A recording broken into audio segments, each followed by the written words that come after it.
चले बच्चों,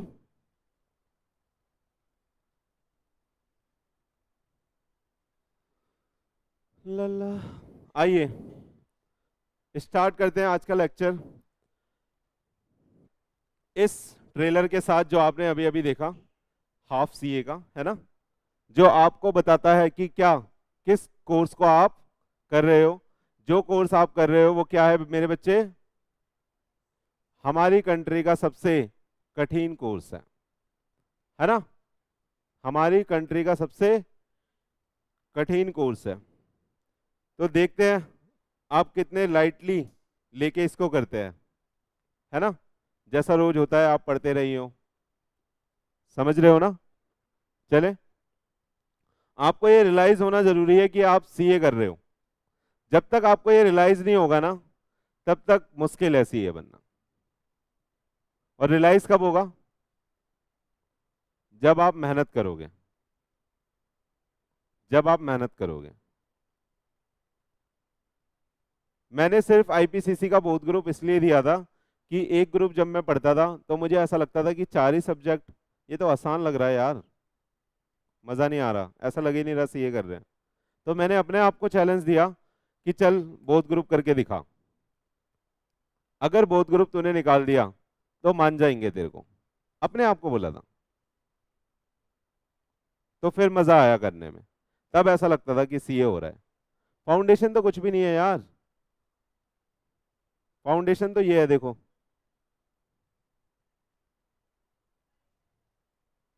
इंटर ये है, फाइनल ये सब है, इसके भी बाहर जा सकता है। आप देख लो क्या पढ़ रहे हो।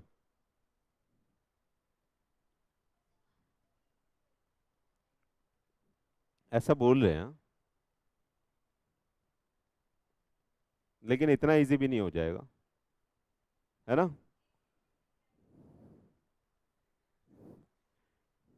थोड़ा सा एमएम में कम हो जाएगा, ऐसे हो जाएगा, थोड़ा सा अंदर हो जाएगा, थोड़ा सा कहीं कहीं से थोड़ा थोड़ा सा काट के आईपीसीसी में डाल रहे हैं। आ रहा है आपको समझ कुछ? तो सबसे पहले अपने आप को रियलाइज कराना जरूरी है कि आप क्या कर रहे हो, कौन सा कोर्स कर रहे हो, उसमें कितनी मेहनत लगने वाली है, किस स्ट्रेंथ के साथ आपको तैयारी करनी है, किस लेवल के एग्जाम में आपको बैठना है, ये सब आपको रियलाइज होना जरूरी है। अगर रियलाइज नहीं होगा तो पास होना बहुत मुश्किल है। अभी आपने सुना ट्रेलर में 10% बच्चे पास होते हैं इंटर में, आईपीसीसी इज कॉल्ड इंटर, है ना। पहले हमारे टाइम पे आईपीसीसी होता था, अब वो इंटर के नाम से जाना जाता है। 10% बच्चे पास होते हैं, 90% बच्चा फाउंडेशन पास करने के बाद इंटर में फेल हो रहा है।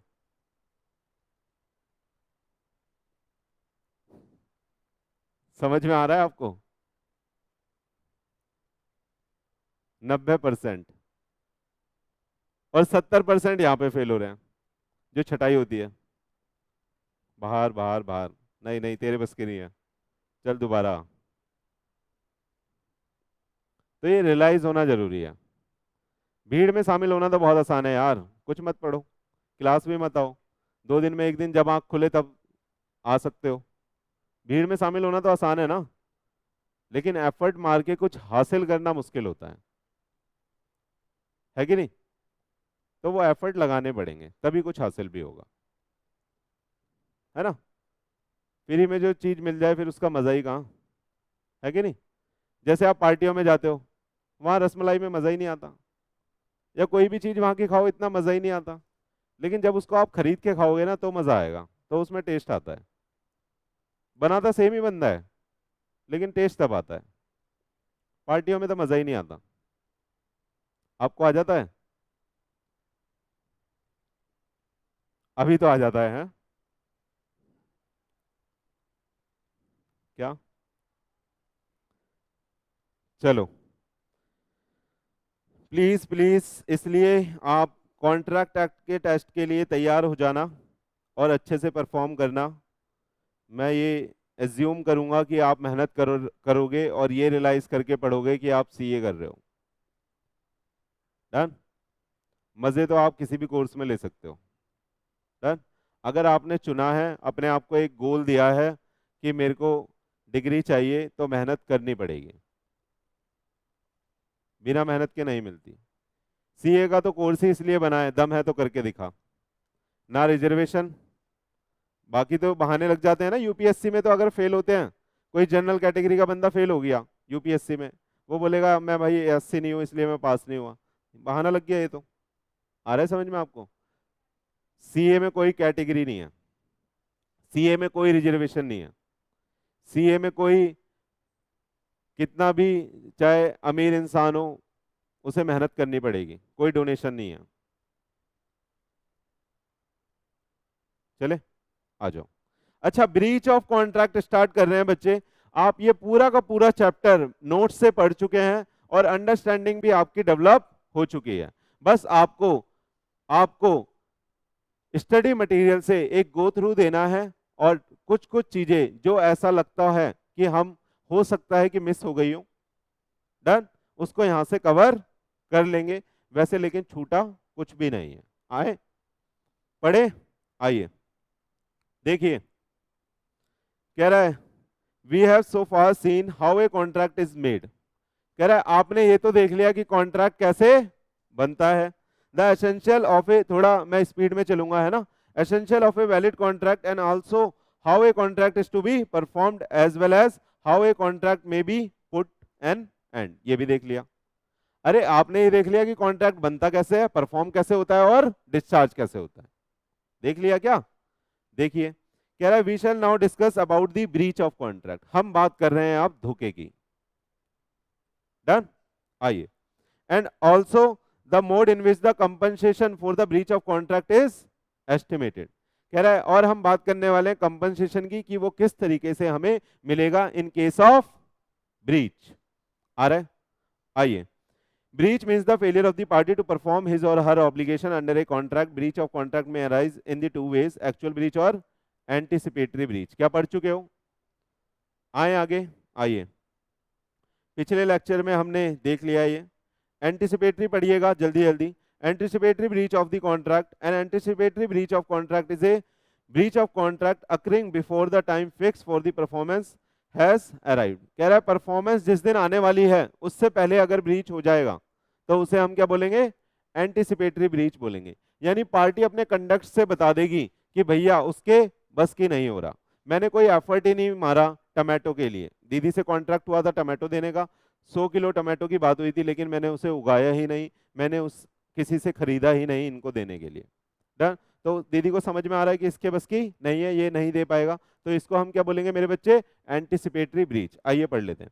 When the promiser refuse altogether to perform his promise or signifies his unwillingness even before the time of the performance has arrived, it is called anticipatory breach। ठीक है, तो याद रखिएगा इसमें लिखा है even before the time of performance has arrived, तो ये आपको जरूर लिखना पड़ेगा जो मैंने अंडरलाइन करा है एंटिसिपेटरी ब्रीच के केस में। चले आइएगा। एंटिसिपेटरी ब्रीच ऑफ कॉन्ट्रैक्ट में take either following two ways से हो सकता है, या तो मैं खुद ही बोल दूं एक्सप्रेसली बाय वर्ड स्पोकन और रिटन, मैं खुद ही बोल दूं कि भैया हमसे ना हो पाएगा, कॉन्ट्रैक्ट कर लिया और ड्यू डेट आने से पहले मैं पहले ही बोल दूं भैया हमसे ना हो पाएगा। समझ में आ रहा है आपको? तो ये एंटिसिपेटरी ब्रीच हो गया। अगर on the spot due date पे मैं मना करूंगा तो वो कैसा ब्रीच होगा? एक्चुअल। कैसा होगा? एक्चुअल। आ रहा है, आइए। Implied by the conduct of the one of the party, या तो इम्प्लाइड तरीके से आप एंटिसिपेटरी ब्रीच करके दिखा रहे हो, जैसे दीदी से कॉन्ट्रैक्ट हुआ था मेरा टमाटो देने का और मैं कुछ एफर्ट ही नहीं मार रहा, है ना। जैसा आपसे कॉन्ट्रैक्ट हुआ है मेरा डिग्री लाने का और आप कुछ समझ सकते हो। आ जाओ। Where a contract with B on 15 July to supply the 10 bales of cotton for a specified sum on कितनी तारीख को? 14 of August, and on 30th July inform the bee that he will not be able to supply the said cotton on 14th of August there is a express rejection of the contract। सही है, तो anticipatory हो गया, due date से पहले मना करा तो। आ रहा है नहीं आ रहा? आइए। where A agreed to sell his white horse to B for rupees 50,000 on 10th of August, but he sells this horse to C on the 1st August। किससे हुआ था कॉन्ट्रैक्ट? बी से हुआ था, लेकिन उसने किसको बेच दिया? सी को बेच दिया, अब बी को क्या बेच पाएगा? नहीं, उसने अपने कंडक्ट से शो कर दिया कि ये ब्रीच करेगा, तो ब्रीच हो गया। The anticipatory breach has occurred by the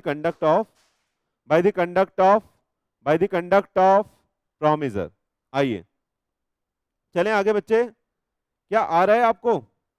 बोलो बोलो, मेरे को बताना इफेक्ट क्या होता है एंटिसिपेटरी ब्रीच का, मैंने आपको बताया था। हाँ, दो एक्शन अपन ले सकते हैं एंटिसिपेटरी ब्रीच के केस में। पहला क्या था? हम इमीडिएटली कैंसिल कर दें, और दूसरा let the contract be operative, हम देख लें कि कॉन्ट्रैक्ट कैसे होने वाला है और ड्यू डेट तक का इंतजार करें, क्योंकि ड्यू डेट पे तो हमें पता ही है कि एक्चुअल ब्रीच होने वाला है, तो तब एक्शन लेंगे। आया, यही लिखा है यहाँ पे, आइए पढ़ देता हूँ। आइए, section 39 of the Indian contract act deal with the anticipatory breach of contract and provides as follows: when a party to a contract has refused to perform or disable himself from performing his promise in its entirety, the promisee may put an end to the contract unless he has signified by the word or the conduct his acquiescence in its continuance। ये क्या होता है? एक्वेंसेस मतलब consent, किस चीज की? Continue करने की। अगर मैंने इमीडिएटली कैंसिल नहीं करा, तो मैंने सिग्निफाई कर दी कि कॉन्ट्रैक्ट अभी ऑपरेट हो रहा है, तो मैंने क्या दे दी? एक्वेंसेस इन इट्स कंटिन्यूअंस। आया समझ में? आगे आइए, इफेक्ट क्या होता है? The promisee is excused from the performance और from further performance, further he gets an option. यानी हमारे पास क्या राइट आ जाते हैं? या तो हम कॉन्ट्रैक्ट को क्या कर दें बेटा? इमीडिएटली रिसाइन कर दें, इमीडिएटली रिसाइन कर दें without waiting until the due date of performance. और दूसरा क्या बताया था, बताना? He may elect not to resign but to treat the contract still operative, या हम उसको चलने दें। आया समझ में? कि कोई बात नहीं, अभी मेरा फोन नहीं उठा रही, शादी के दिन देखते हैं क्या करेगी। याद आ रहा है आपको एग्जाम्पल?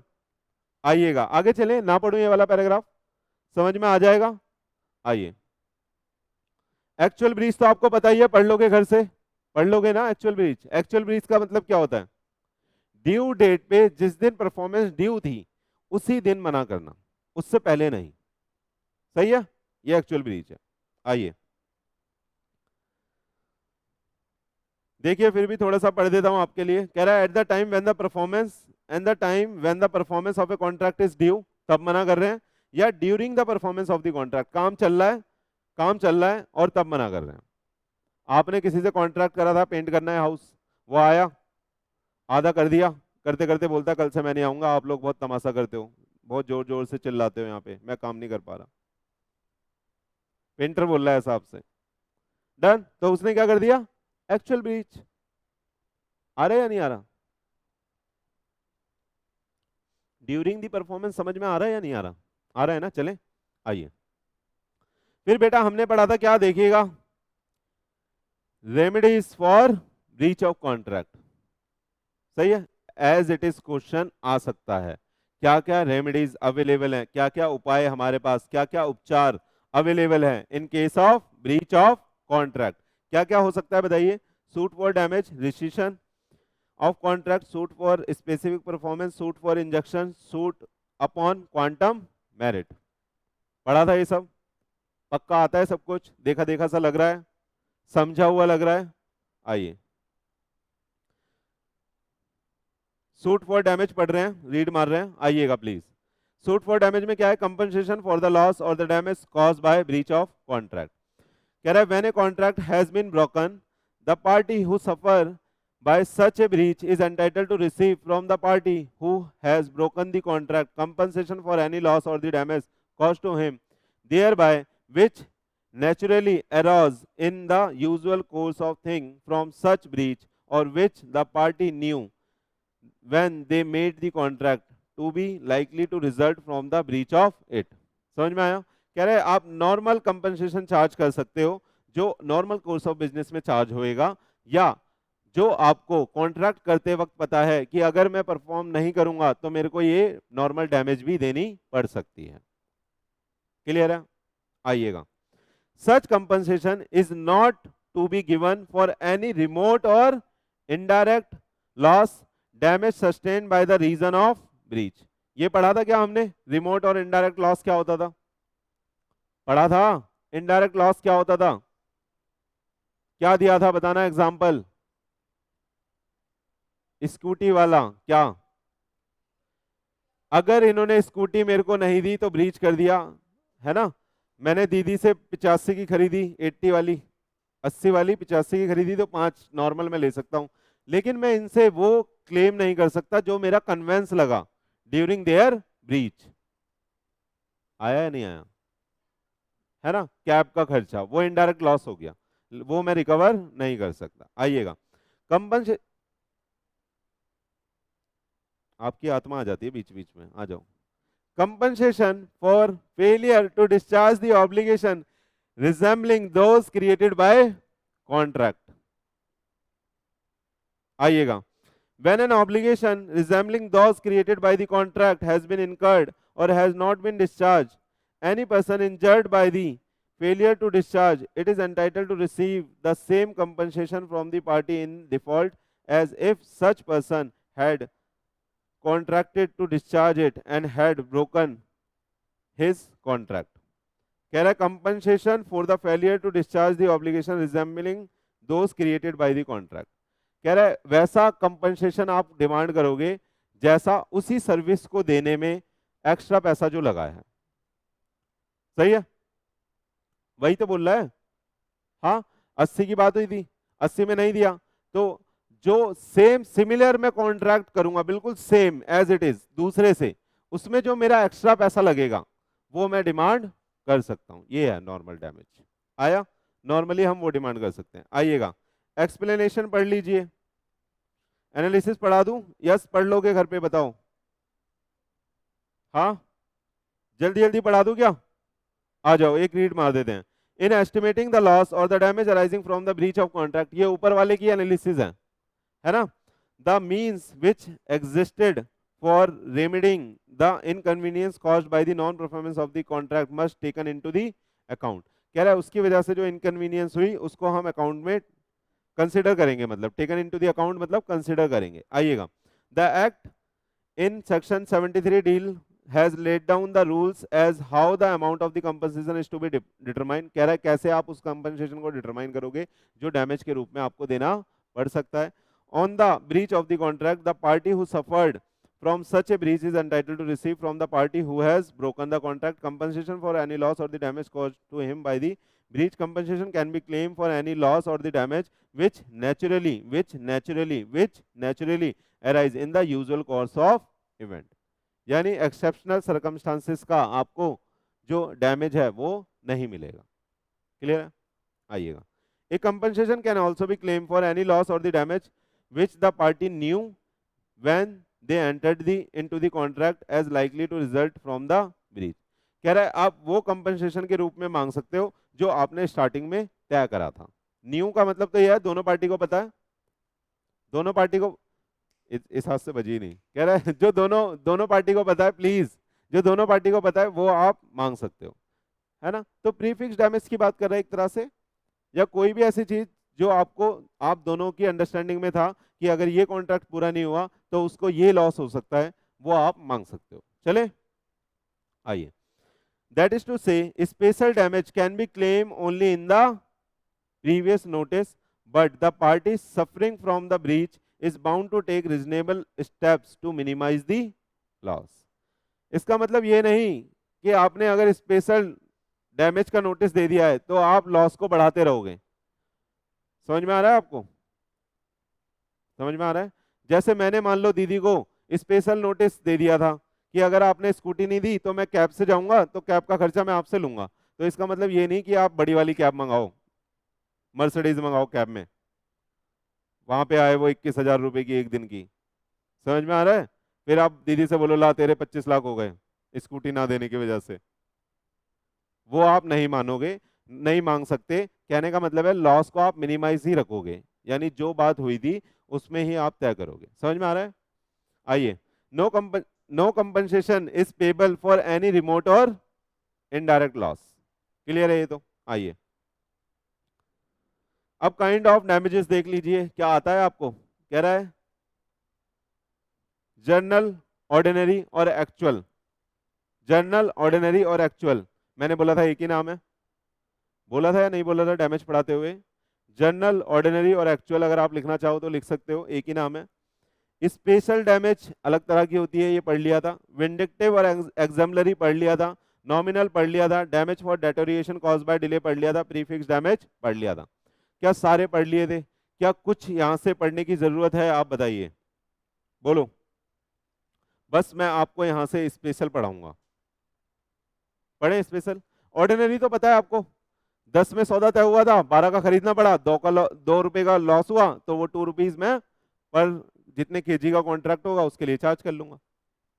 आया?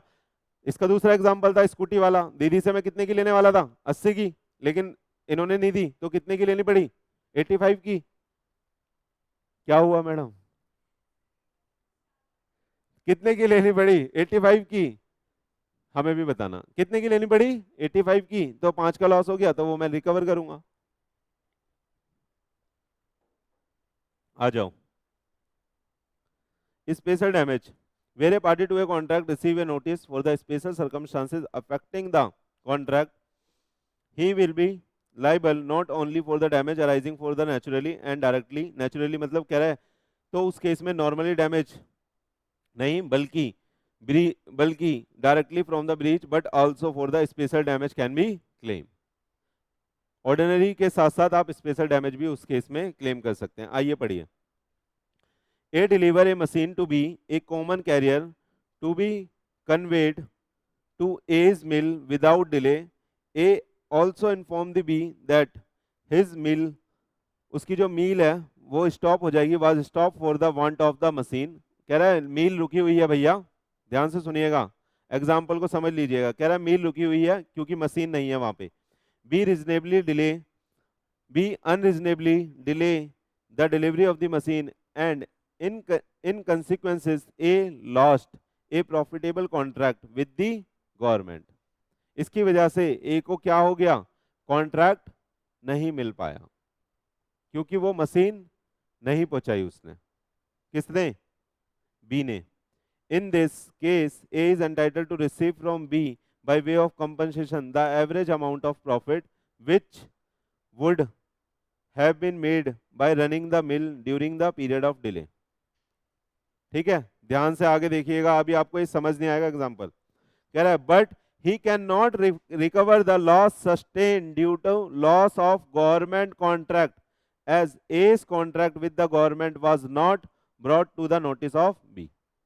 कह रहा है जो गवर्नमेंट कॉन्ट्रैक्ट ना मिलने की वजह से आपका लॉस हुआ वो आप बी से रिकवर नहीं कर सकते। क्यों? क्या आपने बी को बताया था कि अगर तूने मशीन नहीं पहुंचाई तो मेरा गवर्नमेंट से जो कॉन्ट्रैक्ट मिलने वाला है वो कैंसिल हो जाएगा? क्या ये आपने बी को पहले बताया था? नहीं बताया था, तो इसलिए आप स्पेशल डैमेज चार्ज नहीं कर सकते। स्पेशल डैमेज कौन सी है यहां पर? जो गवर्नमेंट का कॉन्ट्रैक्ट हमें मिलता है उस पे जो हम प्रॉफिट कमाते वो हमारा स्पेशल डैमेज बनेगा। समझ में आ रहा है? लेकिन यहाँ पे क्या ए बी से क्लेम कर सकता है? Answer is no. क्यों? क्योंकि उसने ये बात किसको नहीं बताई थी? बी को। समझ में आ रहा है? ए ने ये बात बी को नहीं बताई थी कि अगर आपने मशीन नहीं पहुंचाई तो मेरा जो गवर्नमेंट से मिलने वाला कॉन्ट्रैक्ट है वो कैंसिल हो जाएगा। डन। उसने बस ये बात बताई थी, ध्यान से देखिएगा। A also inform the B that his mill was stop for the want of machine. बस उनने इतनी सी बात बताई थी, देखिएगा कितनी ध्यान से पढ़ना है आपको। बस उसने ये बताया था कि भैया अगर मशीन नहीं पहुंचाई ना मेरी मील बंद रहेगी। तो जो आप एवरेज प्रॉफिट कमाते हो चलने पर, मील के चलने पर, वो आप ले सकते हो, लेकिन आप वो जो गवर्नमेंट से आपको कॉन्ट्रैक्ट मिलने वाला था उस पे जो प्रॉफिट कमाते वो आप नहीं क्लेम कर सकते क्योंकि आपने ये बात बी को नहीं बताई थी। यानी क्रक्स ये निकल रहा है कि स्पेशल डैमेज सिर्फ और सिर्फ प्रीवियस नोटिस पे आप क्लेम कर सकते हो, है ना? चलें आगे, आइए। ऑर्डिनरी तो पढ़ने की जरूरत नहीं है मेरे बच्चे, हाँ घर से पढ़ लेना, ये पढ़ा चुका हूं। एग्जाम्पलरी, एग्जाम्पलरी और विंडिक्टिव पढ़ाया था क्या? क्या होता है ये? ह्यूज अमाउंट ऑफ डैमेज होता है। किस किस केस में लगता है? Promise to marry, promise to marry यानी शादी का वादा तोड़ने के केस में आप विंडिक्टिव डैमेज या एग्जाम्पलरी डैमेज का क्लेम फाइल कर सकते हो। और दूसरा क्या था?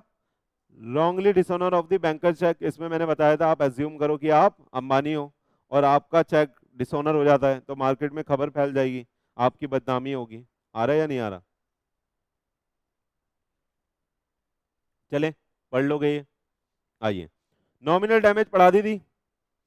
हाँ, सेम वही लिखा है, अगर पढ़ना चाहते हो तो प्लीज।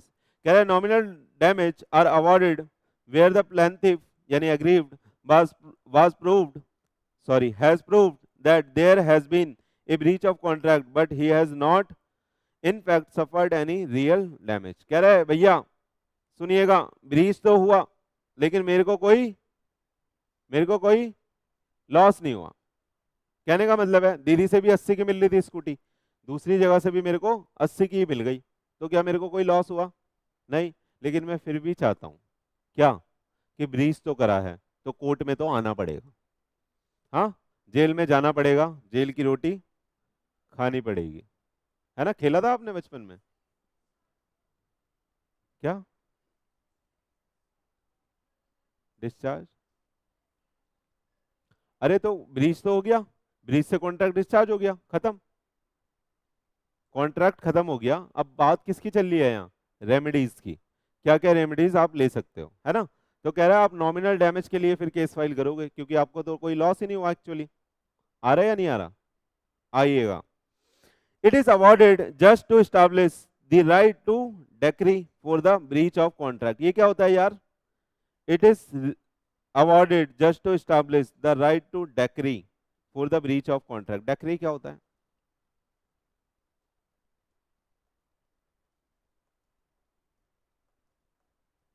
बताइए।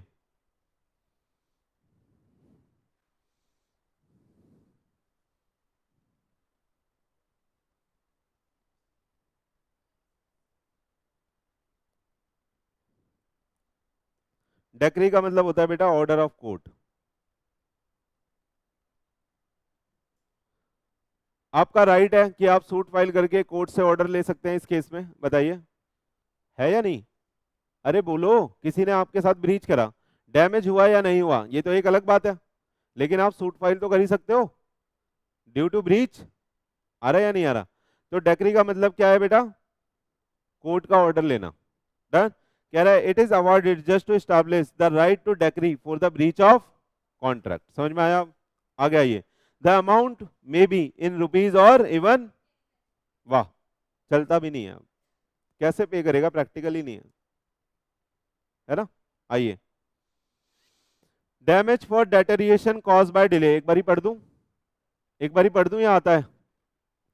इसमें क्या एग्जांपल दिया था बताइए? कोई ऐसा सामान था हमारा जो हिलाने डुलाने से खराब हो सकता है, कोरियर वाला लेके आ रहा है और उसने खराब कर दिया, पेरिशेबल गुड्स, खराब कर दिया, सड़ा दिया केक, अगले दिन लाया, आप क्लेम कर सकते हो डैमेज। एक बारी पढ़ दूं, आइए। In the case of deterioration cause to the goods by delay, damage can be recovered from the carrier even without notice. तो जो कोरियर वाला ला रहा है उससे आप डैमेज क्लेम कर सकते हैं। The word deterioration not only implies physical damage to the goods but it may also mean loss of special opportunity of for sale। इसका मतलब ये नहीं कि फिजिकल डैमेज ही होना चाहिए, अगर आपका गुड्स अब वो बिक नहीं पाएगा वो भी उसमें इंक्लूड है कि वो अब खराब हो गया। समझ में आता है ना आपको? किसी ने कस्टमाइज केक मंगवाया था, अब आपने वो खराब ही कर दिया पूरा। उसने बोला था गिटार बनाना, वो लाते लाते लाते ढोलक बन गई, हिलते डुलते डुलते वो केक ढोलक बन गया। तो ढोलक दे के आओगे, जिसको गिटार देना था लेगा कोई? खरीदेगा? जिसने गिटार बनवाया था ढोलक खरीद लेगा? आ रहा है समझ में? तो यहाँ पे क्या हो गया? Loss of special opportunity for sale हो गया। वर्ड समझ में आ रहा है? मैं वर्ड समझा रहा हूं आपको बुक के। आ रहा है? आइए, प्रीफिक्स पढ़िए एक बारी। प्रीफिक्स डैमेज कह रहा है sometimes the party to a contract stipulate at the time of its formation that on a breach of contract by any of them, कह रहा है यहाँ पे, अरे ये लड़कों में बहुत होता है, लड़के गालियां बहुत देते हैं, तो आपस में डिसाइड कर लेते हैं, अगर तूने गाली दी तो 2 मुक्के पड़ेंगे तेरे को, और मैंने दी तो तू मेरे को मारियो। आ रहा है नहीं आ रहा? नहीं आ रहा समझ में, लड़कियां रिलेट नहीं कर पा रही। आ रहा है नहीं आ रहा? तो हमने पहले से ही प्रीफिक्स कर लिया कि भैया अगर ब्रीच होगा तो अपन इतना इतना डैमेज एक दूसरे को पे ऑफ करेंगे। तू ब्रीच करेगा तो तू मुझे देगा, मैं ब्रीच करूंगा तो मैं तुझे दूंगा। आ रहा है या नहीं आ रहा? आइएगा, हम तो खेलते थे ऐसा। आइए, a certain amount will be payable as damage, कि एक सर्टेन अमाउंट हम पे करेंगे। आ रहा है या नहीं आ रहा? बोलिएगा। It may it may amount to either liquidated damage, इसको भैया लिक्विडेटेड डैमेज के नाम से भी अपन जानते हैं, पढ़ाया था। आइएगा, कह रहा है that is a reasonable estimate of the likely loss in case of breach. तो हम पहले से ही एस्टिमेट कर लेते हैं कि अगर ब्रीच हुआ तो ये एस्टिमेटेड लॉस होगा, तो मैं इतना डैमेज उससे चार्ज करूंगा। आया या नहीं आया? देखिए, कह रहा है और ए पेनल्टी, और ए पेनल्टी, है ना? देखिएगा, an amount arbitrarily fixed as the damage payable. Section 74 provides that if a sum is named in a contract as the amount to be paid in case of a breach, the aggrieved party is entitled to receive from the party at fault a reasonable compensation not exceeding the amount so named. क्या कह रहा है? अगर आपने fix कर ली damage तो आप उतना ही क्लेम कर सकते हो, उससे ज्यादा नहीं। आया या नहीं आया? चले चले क्या बच्चों? एक बार पढ़ लो यहां से एग्जाम्पल। कह रहा है if the penalty provide by A contract is rupees कितनी, रुपीज कितनी, 1,00,000। क्या करा है ये? कॉन्ट्रैक्ट ने प्रोवाइड कर रखा है कि पेनल्टी कितने की है, 1,00,000 की। And the actual loss because of breach is 70। Actual loss कितना हुआ? 70 का ही। तो कितना कितना पे करना पड़ेगा फिर डैमेज? 70। 1,20 का लॉस हुआ तो 1,20 का हुआ तो भाई साहब हमने पेनल्टी कॉन्ट्रैक्ट में कितने की लिख रखी है? 1 की। अगर 70 का लॉस हुआ तो कितना पे करोगे? 70। 1,20 का हुआ तो 1,00,000। अरे फिक्स करने का मतलब है 1,00,000 हमने फिक्स कर दिया, उससे कम का होगा तो वो पे करेंगे, उससे ज्यादा का होगा तो मैक्सिमम उतना ही पे करेंगे। आ रहा है नहीं आ रहा? यही तो समझाया अभी ऊपर। आइए, only 70 will be available as damage, the amount of actual loss and not the amount stipulated, but if the loss is say 1,50,000, अगर लॉस कितने का हुआ? 1,50,000 का, 1,50,000 का, देन ओनली 1,00,000 विल बी। समझ में आया? यानी फिक्स कर दिया तो उससे ज्यादा अमाउंट का आप डैमेज क्लेम नहीं कर सकते। समझ में आया? लेकिन अगर उससे कम हुआ है तो उतना ही मिलेगा। क्लियर है नहीं है? चले आइएगा, कह रहा है X promised Y a priest to pay 10,000 as a charity. The priest on the X promise incurred the certain liability towards the repairing of the temple to the extent of इतना, why the priest can recover from x कितना, इतना। सही है? तो भैया जितना fix करा था उससे कम पे हो सकता है उस कॉन्ट्रैक्ट में, लेकिन प्रीफिक्स और लिक्विडेटेड डैमेज के केस में अगर एक बार फिक्स हो गया तो उससे ज्यादा डैमेज आप डिमांड। क्लियर है? कंसेप्ट क्लियर है या नहीं? चले आइएगा, अब सुनिएगा प्लीज। इसके बाद हमने पढ़ा था पेनल्टी और लिक्विडेटेड डैमेज में फर्क। लिक्विडेटेड डैमेज मतलब प्रीफिक्स डैमेज जो अभी ऊपर पढ़ी हमने, और पेनल्टी जो हमने पहले पढ़ ली नोट से। अब यहां से पढ़ ले, ध्यान से सुनिएगा। सही है? देखना आप आपकी बुक में कहां तक कवर करा है। यहां तक, यानी पूरा एक पेज दिया है इस बात के ऊपर, पेनल्टी एंड लिक्विडेटेड डैमेज में फर्क पे। तो यानी कि ये इंपॉर्टेंट है। सही है?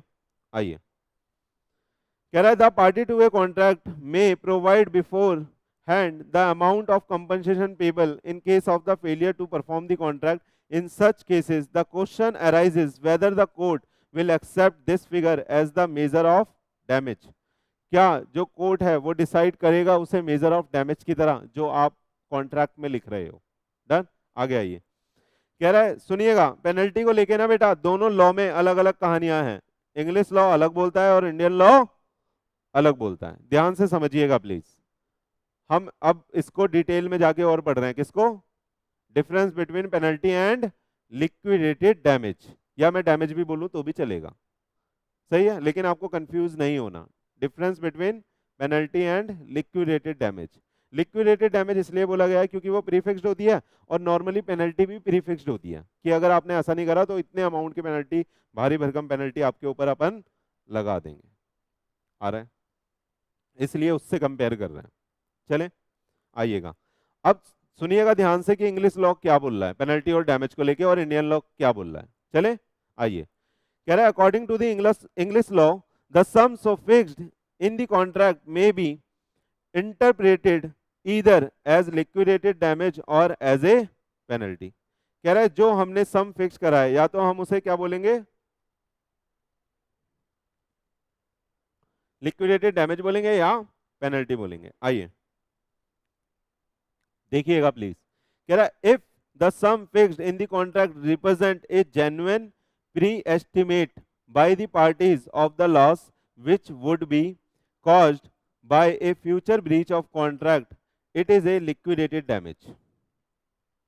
यानी आगे पढ़िए, कह रहा है it is an assessment of the amount which in the opinion of the party will compensate for the breach, such a clause is effective and the amount is recoverable, but सुनिएगा इसने क्या बोला यहां तक, इसने ये बोला अगर वो जो अमाउंट आपने फिक्स करी है ना वो रिप्रेजेंट कैसी हो रही है, एक जेन्युइन प्री एस्टिमेट, एक जेन्युइन प्री एस्टिमेट, यानी अगर आपने वो जो अमाउंट है वो नॉर्मली डिटरमाइन करी है, यानी अगर वो अमाउंट आपने नॉर्मली डिटरमाइन करी है मेरे बच्चे, तो वो क्या लगेगी आपको, उसे आप क्या बोलोगे, liquidated damage.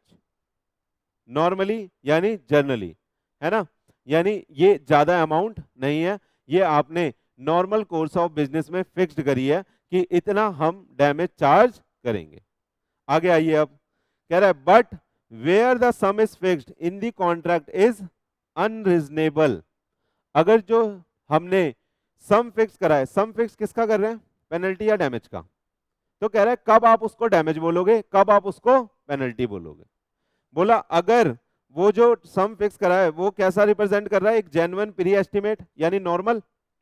Genuine pre estimate का मतलब क्या है, नॉर्मल। सही है, समझ में आ रहा है, लेकिन आपको वर्ड यही लिखना है जब आप लिखोगे। जेन्युइन प्री एस्टिमेट का मतलब क्या है, नॉर्मल अगर सम फिक्स करा है तो वो उसको क्या बोलोगे, लिक्विडेटेड डैमेज।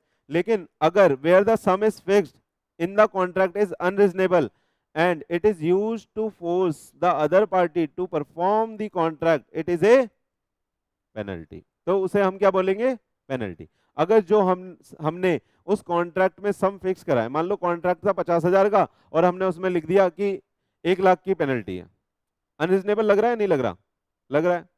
अगर हमने उतना भी लिख दिया, 50,000 का ही कॉन्ट्रैक्ट था, 50,000 का ही हमने डैमेज लिखा, पूरे कॉन्ट्रैक्ट जितना डैमेज थोड़ी ना मिलेगा, प्रॉफिट लॉस जितना डैमेज मिलेगा ना यार। आ रहा है या नहीं आ रहा, आइएगा। Such a clause of disregarded and the injured party can not recover the more than the actual loss. तो कह रहा है जो ये लॉस है उसे डिसरिगार्ड कर देंगे और एक्चुअल लॉस से ज्यादा हम उससे रिकवर नहीं कर सकते। कहने का मतलब है कि जो इंग्लिश लॉ है ना बेटा, सुनिएगा, जो इंग्लिश लॉ है ना बेटा, हेलो, जो इंग्लिश लॉ है ना बेटा वो पेनल्टी और डैमेज में, पेनल्टी और डैमेज में फर्क करता है ना कनिका, है ना? क्या बोला मैंने, फोन रखना प्लीज, फोन बैग में रख दो आप। क्या बोला मैंने, ये वाली क्लिप काट के पापा को भेज दूंगा, रिकॉर्ड हो रहा है, बता दो क्या बोला मैंने।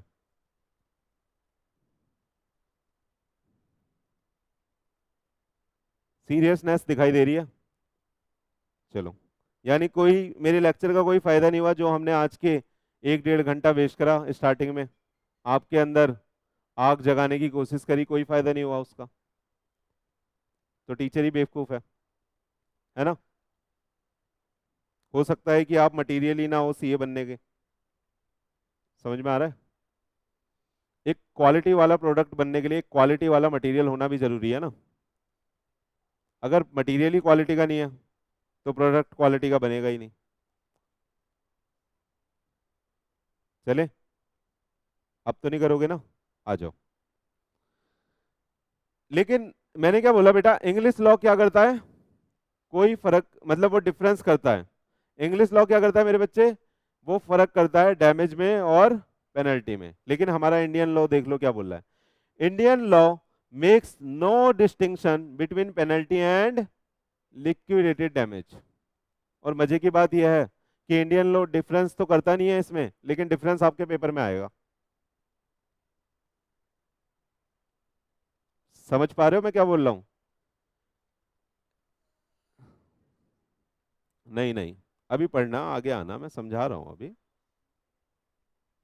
आगे आइए प्लीज। चले, सुनिएगा, हमारा जो इंडियन लॉ है वो कहता है कि भैया हम इसमें कोई फर्क नहीं करते, किसमें, पेनल्टी में और डैमेज में। यानी जो हमारा इंडियन लॉ है ना बेटा, आगे आइए, मैं पहले पूरा पैराग्राफ पढ़ता हूं, फिर इंटेंट बताऊंगा कि हमारे इंडियन लॉ की इंटेंट क्या है, क्यों हम फर्क नहीं कर रहे हैं। वीडियो देख लेना। आइए, the court in India award only a reasonable compensation, please, कह रहा है court in India award only a reasonable compensation not exceeding the sum so mention in the contract. कह रहा है जो कोर्ट है इंडिया का वो कहता है कि भैया आप सिर्फ रिजनेबल कंपनसेशन ही चार्ज कर सकते हो एज ए डैमेज, जो कि एक एक्सीडिंग नहीं होगा उस सम से जो हमने कॉन्ट्रैक्ट में मेंशन करा है। सही है, आइएगा आगे। Section 74 of the contract act lays down if the party have fixed what the damage will be. यानी पार्टी ने फिक्स कर लिया है कि क्या डैमेज होने वाली है, यानी डैमेज की अमाउंट। आइएगा, the court will never allow more, court कभी भी उससे ज्यादा अलाउ नहीं करेगा। यही तो बात करी हमने प्रीफिक्स्ड में, अभी ऊपर 1 लाख का डैमेज था तो 70 तो क्लेम कर सकते हो, लेकिन 1 लाख से ज्यादा नहीं, यही तो बोल रहा है। आगे आए, आइए, बट द कोर्ट में अलाउ लेस, सही है 70, यानी आगे आइएगा, ए decree is to be passed only for the reasonable compensation not exceeding the sum named by the party। कह रहा है एक ऑर्डर, डिक्री का मतलब क्या है, ऑर्डर ऑफ द कोर्ट, कह रहा है एक ऑर्डर पास किया जा सकता है विद रिजनेबल कंपनसेशन के साथ जो एक्सीडिंग नहीं होगा उस सम से जो हमने कॉन्ट्रैक्ट में लिखा है। चलें आगे, समझ में आ रही है एक एक लाइन। आइए, thus the section 74 entitles a person complaining of the breach of contract to get reasonable compensation and does not entitle him to realize anything by way of penalty। कह रहा है इसका मतलब जो सेक्शन 74 है वो एंटाइटल करता है एक पर्सन को किस चीज के लिए बेटा, क्लेम करने के लिए ब्रीच ऑफ कॉन्ट्रैक्ट के केस में सिर्फ एक रिजनेबल कंपनसेशन, उससे ज्यादा नहीं। आगे चलें, आइए, लेकिन आइए, कह रहा है एक्सेप्शन है लेकिन इसका, where any person gives any bond to the central or the state government for the performance of any public duty.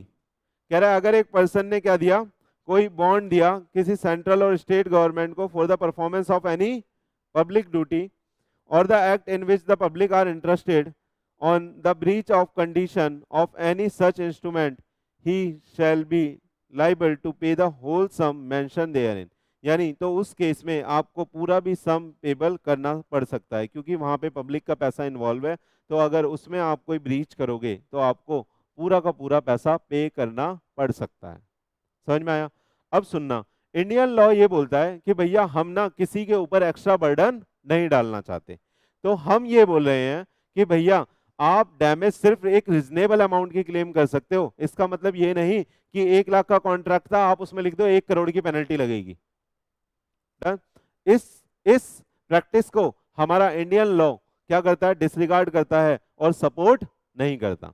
वो कहता है, हमारा इंडियन लॉ बोलता है कि भैया जितना रिजनेबल लॉस हुआ है आपका, आप उतना लिखो और उतना ले लो। समझ में आया?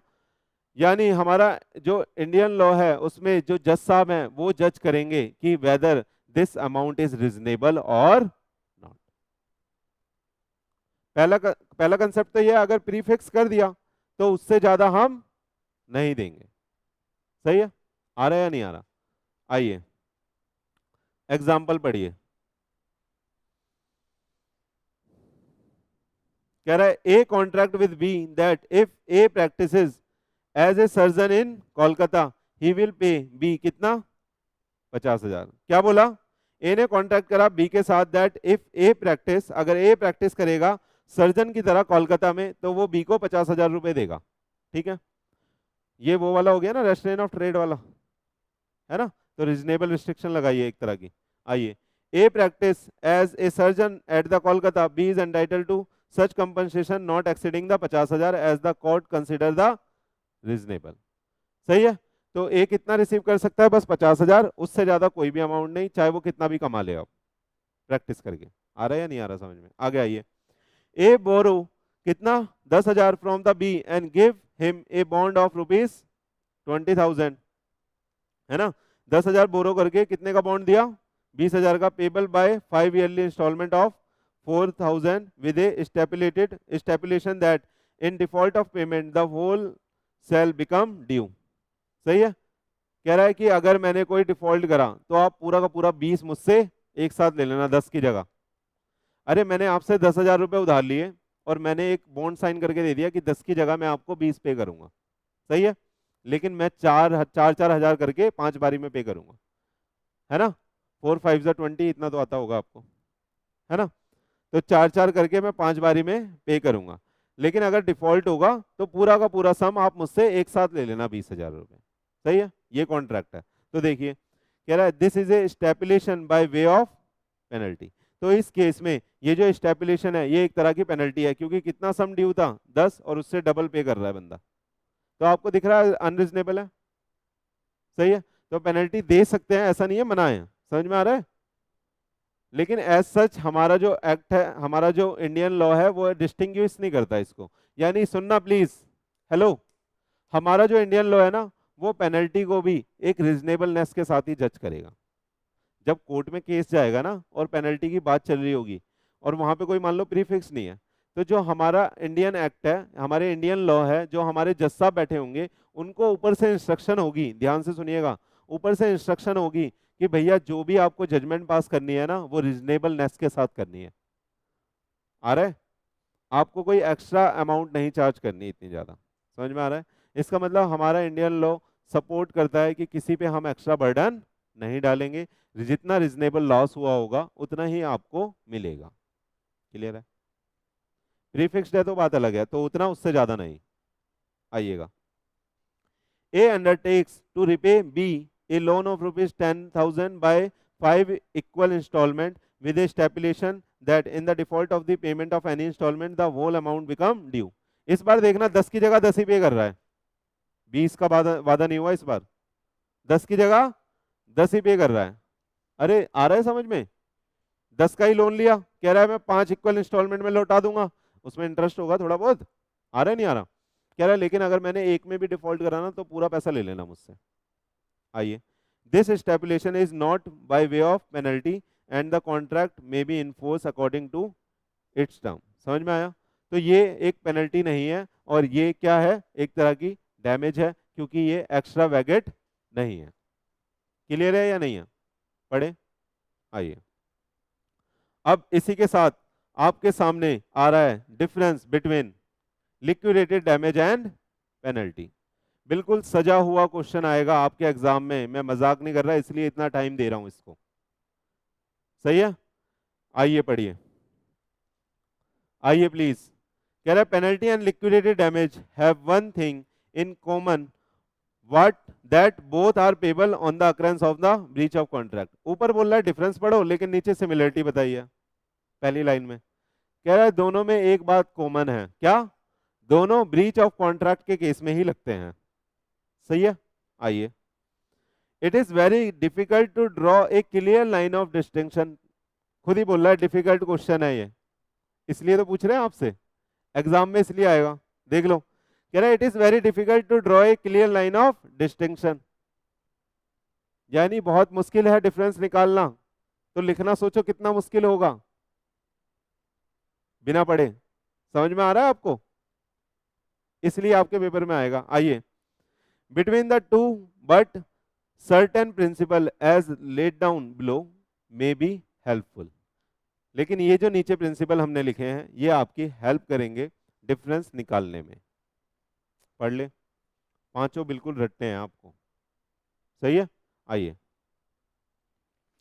If the sum payable is, मैं कीवर्ड्स बता दूंगा आपको पता लग जाएगा, is so large as to be for in excess of the probable damage on the breach, it is certainly a penalty। तो पहला कीवर्ड क्या आया? So large. सो लार्ज क्या है? सो लार्ज क्या है, पेनल्टी या डैमेज? बताइएगा, सो लार्ज क्या है, पेनल्टी या डैमेज? आवाज नहीं आ रही। सही है, पहला समझ में आ गया यानी। आइएगा, where a sum is expressed to be payable on a certain date and a further sum in the event of default being made, the latter यानी latter sum is a penalty because merely delay in the payment is unlikely to cause damage। सही है, कह रहा है merely सिर्फ delay से damage charge नहीं करते, उसको हम क्या बोलेंगे? पेनल्टी। तो मेरे को इसमें बताइएगा फर्दर सम क्या है? फर्दर सम क्या है, पेनल्टी या डैमेज? फर्दर सम क्या है, पेनल्टी या डैमेज? आवाज नहीं आ रही। फर्दर सम क्या है, पेनल्टी या डैमेज? आवाज नहीं आ रही। फर्दर सम मेरे बच्चे पेनल्टी है। फर्दर सम मतलब एक पहला सम उसके बाद वाला, फर्दर तो उसके बाद वाला होता है ना, तो हमेशा बाद में पेनल्टी चार्ज होती है। तो फर्दर सम क्या है? पेनल्टी। समझ में आ रहा है नहीं आ रहा? बच्चों फर्दर सम क्या है? रिस्पॉन्स नहीं आएगा, मैं पढ़ाऊंगा ही नहीं आगे। आइएगा, द एक्सप्रेशन, ये कीवर्ड समझ में आ गया आपको? Further sum, later sum. सही है। आइएगा, the expression used by the parties is not final, है ना? The court must find out whether the sum fixed in the court is in truth a penalty or liquidated damage if the sum is fixed is क्या है? extravagant or exorbitant, the court will regard it as a penalty even if it is termed as liquidated damage in the contract। कह रहा है अगर जो सम fix करा है वो क्या है बेटा? एक्स्ट्रावेगेंट है और एक्सॉर्बिडेंट है, तो उसको हम क्या बोलेंगे? क्या बोलेंगे? पेनल्टी। आ रहा है? चाहे आपने उसका नाम लिक्विडेटेड डैमेज ही दिया हो, चाहे आपने उसका नाम लिक्विडेटेड डैमेज ही दिया हो, लेकिन अगर जो सम पेबल है वो एक्स्ट्रावेगेंट या एक्सॉर्बिडेंट है, यानी बहुत ज्यादा अमाउंट का है, तो हम उसे पेनल्टी ही बोलेंगे। क्लियर है? मैं कीवर्ड ढूंढ के दे रहा हूं आपको, एक एक वर्ड से आप डिफरेंस का एक पूरा सेंटेंस बना सकते हो। समझ में आ रहा है आपको? आइएगा, आगे आइएगा, द एसेंस, अभी पूछूंगा मैं पांचों पॉइंट, ठीक है? आइएगा, the essence of a penalty is the payment of money stipulated as a terrorem, as a terrorem. कह रहा है essence of penalty is the payment of money stipulated as a terrorem of the offending party. The essence of the liquidated damage is a genuine prefix estimate. कह रहे हैं liquidated damage क्या होती है? एक जेन्युइन प्री एस्टिमेट डैमेज। क्या होती है लिक्विडेटेड डैमेज? एक जेन्युइन प्री एस्टिमेट, है ना? लिक्विडेटेड डैमेज क्या होती है? एक जेन्युइन प्री एस्टिमेट। लेकिन पेनल्टी क्या होती है? एक टेररम, सही है। एक तरह से ये टेरर की तरह है, यानी एक तरह से पेनल्टी को हम एक अपराध की तरह देखते हैं, लेकिन डैमेज को हम एक अपराध की तरह नहीं देखते। ये एक जेन्युइन प्री एस्टिमेट होता है डैमेज का, सही है। तो टेररिज्म क्या है? पेनल्टी। और जेन्युइन प्री एस्टिमेट क्या है? डैमेज। क्लियर है?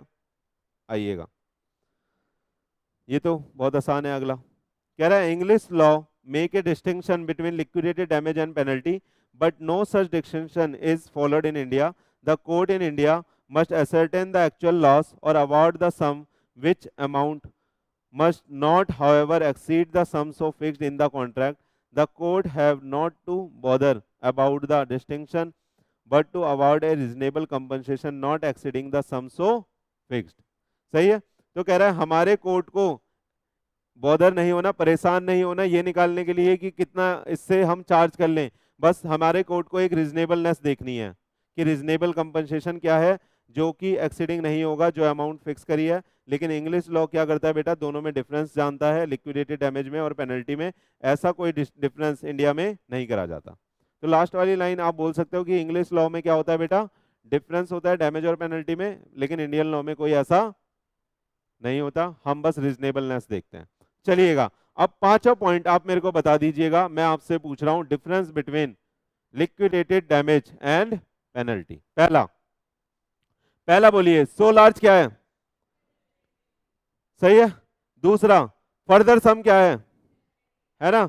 एक्स्ट्रा वेगेट एक्सॉर्बिडेंट क्या होता है? ठीक है। सेकंड लास्ट बताइए, टेररिज्म क्या है? तो डैमेज क्या है? प्री जेन्युइन प्री एस्टिमेट, है ना। और last one is English law make a distinction between damage and penalty, but Indian law makes no difference. सही है, लिख दोगे। बस इंडियन लॉ किसकी बात करता है? रीजनेबलनेस की। यानी इंडियन लॉ बोलता है अगर एक बार आपने फिक्स कर दिया तो उससे ज्यादा आपको क्लेम नहीं मिलेगा। आइए आगे, अब सुनिएगा। अब कह रहा है डैमेज पढ़ लिया हमने, अब कह रहा है beside the claiming damage as a remedy for the breach of contract following remedy are also available. कह रहा है ये भी हमारे पास अवेलेबल है। उसमें से एक क्या थी? हम कॉन्ट्रैक्ट को कैंसिल कर सकते हैं। अच्छे से आता है, पढ़ लोगे घर से। आगे आइए, क्वांटम मेरिट एक बार यहां से रीड करेंगे बस जल्दी जल्दी, और उसके बाद हमारा खत्म हो जाएगा। बाकी सब आपको घर से पढ़ना है, बस क्वांटम मेरिट। चले आइए प्लीज। क्या सर आपको किसी पागल कुत्ते ने तो नहीं काटा कि आप बार बार दोबारा पढ़ा रहे हो पढ़ाई हुई चीज को? ऐसा तो फील नहीं हो रहा आपको? कल ही पढ़ा था हमने। मैंने बार बार आपसे बोला है कि आईसीआई के मटेरियल से पढ़ना बहुत ज़्यादा ज़रूरी है, इसलिए मुझे आप पे भरोसा नहीं है तो मैं यहीं कवर करा देता हूँ।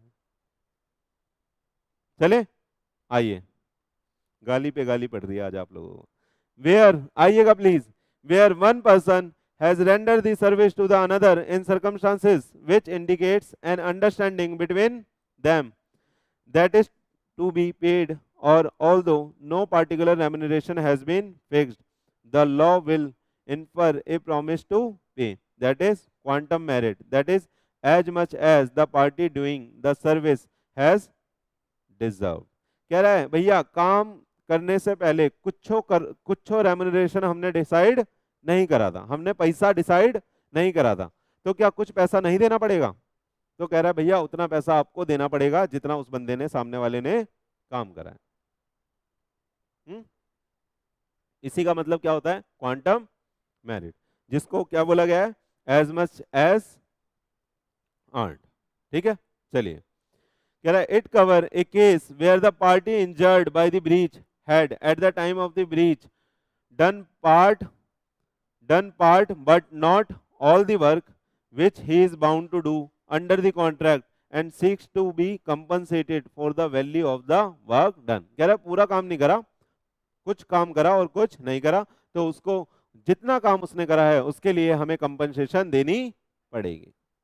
सही है। कह रहा है for the application of this doctrine two condition must be fulfil. पहला क्या है? It is only available if the original contract has been discharge, यानी कॉन्ट्रैक्ट क्या हो गया? खत्म। रामू काका को हमने भेज दिया, आ रहा है समझ में आपको? रामू काका को हमने भेज दिया, और दूसरा क्या रहा है, the claim must be brought by the party not in default. तो यानी क्वांटम मेरिट किसको मिलेगा, जो पार्टी डिफॉल्ट में नहीं होगी, यानी रामू काका का कोई डिफॉल्ट नहीं होगा तब वो क्वांटम मेरिट के लिए जा सकते हैं। आगे आइए, कह रहा है the object of allowing a claim on the quantum merit is to be recompensate the party or the person for the value of the work which he has done. The damage are compensatory in the nature while the quantum merit is restitutory. कह रहा है damage किस तरह का होता है बेटा, compensatory, यानी कोई काम नहीं हुआ उसको कंपनसेट करने के लिए हमने दिया है, लेकिन क्वांटम मेरिट ऐसा नहीं है। क्वांटम मेरिट बेटा एक तरह से रेस्टिट्यूशन की तरह है, जैसे आप रिस्टोरेशन ऑफ बेनिफिट करते हो, जितना आपने काम करा है आप अपने हक का पैसा मांग रहे हो, उसको क्या बोलते हैं, रेस्टिट्यूटरी। आ रहा है, आइएगा, it is but reasonable compensation awarded on the implication of the contract to remunerate where a person order only 12 bottle of a whiskey। मजा आ गया, क्या बोला, वाह वाह, बच्चे कह रहे हैं मजा आ गया। आइए, कह रहा है where a person order only 12 bottle of a whiskey from a wine merchant but also receive 2 bottle of brandy and the purchaser accept them, the purchaser must pay a reasonable price for the brandy। कह रहा है उसने order क्या करा था बच्चे, order क्या करा था, बोलो, 12 बोतल विस्की की, लेकिन उसके साथ क्या मिल गया उसको, 2 ब्रांडी, तो ब्रांडी के लिए भी पैसा देना पड़ेगा। आ रहा है या नहीं आ रहा, अनलेस एंड अनटिल कि उसने ये ना बोला हो कि ये फ्री है। हाँ, आपको एक्सेप्ट नहीं करना चाहिए था, ये लिखा है यार, ये लिखा है मैडम, मैं थोड़ी बोल रहा हूं, देखो परचेजर एक्सेप्ट देम। आया नहीं आया, आइए, ये पढ़ लिया था कल हमने, बुक से पढ़ा था क्या, सर हमें कुछ याद नहीं रहता, दोबारा पढ़ाओ, सही है दोबारा पढ़ा देते हैं, अब तो बड़ी जल्दी याद आ रहा है आपको, है ना। आइए, claim of quantum merit arises in the following cases. कह रहा है जब एग्रीमेंट को हमने डिस्कवर करा है वॉइड, या एग्रीमेंट वॉइड हो गया तब, something is done without the intention to do gratuitously, जब हम काम फ्री में नहीं कर रहे, उसने फ्री में 2 बोतल नहीं दी है, उस वो पैसा चार्ज करेगा। आया, अगला आइए, where the remuneration is express or implied to a contract render the service but no agreement so remuneration, पैसे की कोई बात नहीं हुई लेकिन हमने काम कर दिया तो पैसा मिलेगा। व्हेन ए पार्टी अबेंडन्स और refuse to perform the contract, जब एक पार्टी ने मना कर दिया कॉन्ट्रैक्ट करने के लिए। आगे, where a contract is divisible or the party not in the fault has enjoyed the benefit or for the part performance। कह रहा है कि भैया कॉन्ट्रैक्ट क्या हो गया, डिविजिबल था और एक पार्ट परफॉर्मेंस हुई है, एक पार्ट परफॉर्मेंस नहीं हुई, तो जो पार्ट परफॉर्मेंस हुई है उसके लिए पैसा देना पड़ेगा। कह रहा है अगर लमसम में कोई काम कराया आपने तो उस केस में बैड वर्क का पैसा काट के बाकी पैसा आपको मिलेगा। क्लियर है, क्लियर है, हाँ। आगे आइए, सूट फॉर स्पेसिफिक परफॉर्मेंस हमने पढ़ लिया बहुत अच्छे से, मोनालिसा की पेंटिंग यहाँ पे आई है, और क्या आया है, land and building, shorts of Shivaji, याद रहेगा। इंजंक्शन का मतलब क्या होता है, injunction order restrain him from doing what he promises not to do, यानी नेगेटिव प्रॉमिस से रोकना, है ना, कि नेगेटिव प्रॉमिस जो हुआ है उसे आप नहीं तोड़ोगे, स्टे लगा देना। आगे आइएगा,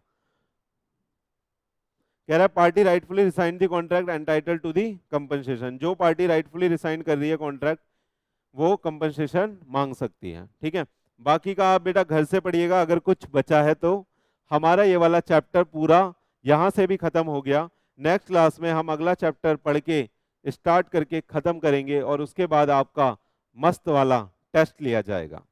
डन, तो मैं आशा करता हूं कि आपने रिवीजन स्टार्ट कर दिया है और आप इस सीए कोर्स को, जो मोस्ट डिफिकल्ट कोर्स है, आप उसको हल्के में नहीं ले रहे हैं। Thank you very much.